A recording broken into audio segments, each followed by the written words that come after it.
Today, we're diving deeper into a fascinating topic that's on almost everyone's mind: how to become rich. We need to examine existing billionaires, entrepreneurs, and investors. One such person is Mark Cuban. And in this video, we're going to discuss some aspects of his life to see what we can learn. This is part 2 to our discussion on the mindset of the wealthy. If you haven't watched part 1, I recommend watching that first. It should appear at the top of this video now. Welcome back to Inner Circle Mindset. If you find topics like this interesting, be sure to hit that like button, subscribe, and ring the notification bell so you don't miss out on future content. All right, so who is Mark Cuban? If you've never heard the name, he's a serial entrepreneur, owner of the Dallas Mavericks, a mainstay on the reality show Shark Tank, and has an estimated net worth of a staggering $5.1 billion as of now. But he didn't start rich, he worked his way up. Today, let's dissect his journey to uncover the blueprint for amassing wealth. Living below your means. First and foremost, Mark Cuban swears by living frugally, especially in your formative years. He once shared that during his early days, he lived with 5 roommates in a cramped apartment, all to save money and channel resources into his businesses. The takeaway? Luxury is the enemy of ambition. Before you can start multiplying money, you have to be excellent at conserving it. Avoid lifestyle inflation. As you start earning more, it's so tempting to start living more extravagantly. But here's where Cuban's wisdom kicks in. Your biggest enemies are your bills. The more you spend, the less you can invest in opportunities that will actually make you rich. He became a millionaire not by flaunting his initial earnings, but by reinvesting them. This will require some sacrifice. That car you always wanted, the latest gaming console, the designer clothes you'd look so good in, even that vacation you so richly deserve. If they are going to wipe out most, if not all your savings, or worse, put you in debt, then opportunities yet to come may pass you by. Start small but aim big. Mark Cuban didn't start with a groundbreaking business. His first entrepreneurial journey was selling garbage bags. It wasn't the idea that was genius, it was the execution. He went door to door, selling not just garbage bags, but convenience. And with the money he made, he invested in the stock market. So the point is, your first business might not be your jackpot, but it can be the stepping stone you need. Furthermore, a specific job, business, or side hustle may not be what you like, but if you can't pay the bills and afford food to eat, I'd say you have more immediate problems than getting rich. The power of equity. Cuban's net worth catapulted when he ventured into equity. He co-founded Broadcast.com, which was eventually sold to Yahoo for a staggering $5.7 billion. His share made him a billionaire. So if you want to reach the upper echelons of wealth, salaries won't cut it.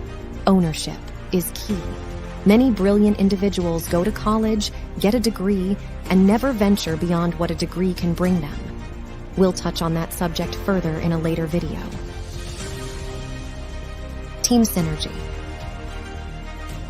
After buying the Dallas Mavericks, one of the first things Cuban did was immerse himself with the sales team to get people to come and see the games. He understood that collective growth results in personal growth. For Cuban, creating a harmonious team isn't just about hiring the right people. It's about fostering a culture that propels each individual and the collective team towards a shared vision. When he sold his first company, his employees shared in the profits. That's the reason he only got $2 million for himself. He created a culture of openness, flexibility, and shared wins. And he invested heavily in their growth. The lesson? A great team is not beneath you. They should be beside you. Skill over passion. Follow your passion is cliched advice Mark Cuban strongly disagrees with. Instead, focus on what you're good at. and put in the effort to become the best at it. This will make you valuable to anyone who needs that skill. For Cuban, it was salesmanship. By honing his skills, he created more opportunities for himself. Your talents are your capital. Make sure you invest in developing them. On the other hand, passions are oftentimes not easily marketable. This isn't to say you can't create an entire business around something you love. You absolutely could, since if you are passionate about something, chances are thousands of others are as well. But be honest with yourself about the things you're passionate about. Determine how much of an investment it would take in time, energy, and capital to make it a success. If your skill and passion are one and the same, then you're already one step ahead. But if not, then usually you'll find that your skills will bring greater value. But who knows? Maybe when you have the net worth of Mark Cuban, you could revisit some of those passionate ideas. Taking the leap. Cuban emphasizes that one of the hardest decisions you'll have to make is leaving a stable income source to risk it all on your dream. But to climb the ladder, you must let go of the lower rungs. Financial security often acts as golden handcuffs, but true wealth will always lie outside of your comfort zone. For this, timing is crucial. Leaving a steady job too soon, before you've had sufficient time to know if your business will be viable in the real world, can lead to struggles down the road. While waiting too long can hinder the growth of your business. Just think about the 40 hours or so you spend every week working diligently for someone else. If you spent that 40 hours on a business that has real promise, what would that do for the business? And how could that change your life? Never stop learning. Cuban himself invests a lot of time in self-education.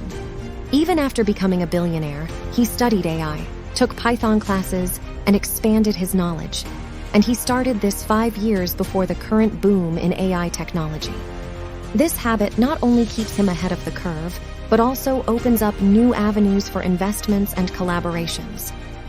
As far as we can tell, he had no intentions of starting an AI company, but instead focused on how the upcoming technology could shape the future of his own businesses and plans.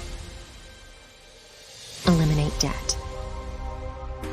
Lifestyle inflation, as discussed earlier, can cause someone who has suddenly seen an increase in the amount of money they have to spend it on upgrades to comfort, convenience, or fun.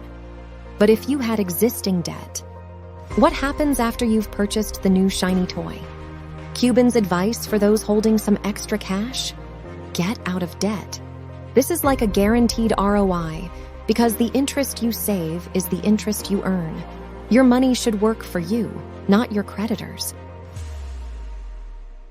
Cash is king. Finally, Cuban's golden rule. Always have liquid assets. Keep some money handy because you never know when an excellent investment opportunity will come by.